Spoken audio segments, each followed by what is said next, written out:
Pada bulan Juni tahun 1836, sekumpulan bocah laki-laki sedang berburu kelinci di dekat lereng gunung Arthurshire di Skotlandia.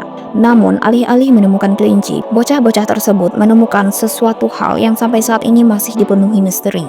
Mereka menemukan 17 miniatur peti mati di sebuah gua kecil di gunung tersebut. Di setiap miniatur yang panjangnya tidak lebih dari 95 mm itu terdapat boneka kayu yang diberikan baju di mana baju tersebut dijahit ke boneka kayu itu.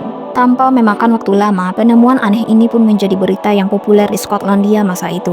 Dalam perbincangan di surat kabar mengenai asal-usul dari miniatur itu, sebagian besar opini terbelah menjadi tiga.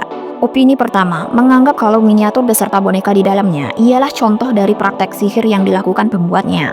Opini kedua, menganggap kalau miniatur tersebut adalah tradisi kuno masyarakat setempat yang sudah terlupakan.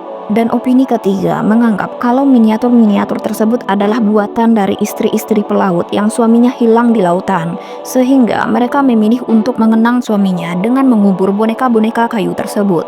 Namun, di kemudian hari ada satu hipotesis lain yang berkembang.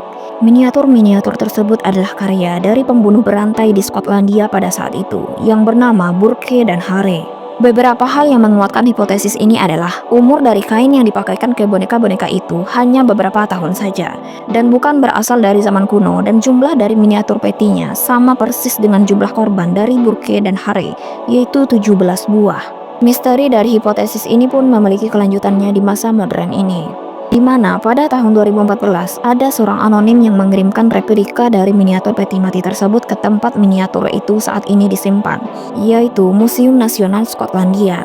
Selain miniatur, dalam kiriman anonim yang sama, museum ini juga menerima sebuah kutipan dari klimaks kisah pendek horor yang dibuat pada abad 19 di Skotlandia, yang mana kisah itu terinspirasi dari pembunuhan yang dilakukan Burke dan Hare. Sampai sekarang tidak diketahui siapa yang mengirimkan replika tersebut dan apa maksudnya. Sebagaimana sampai saat ini tidak diketahui juga asal-usul dari miniatur itu dan bagaimana akhirnya miniatur-miniatur itu ada di gua terpencil di lereng gunung berapi di Skotlandia.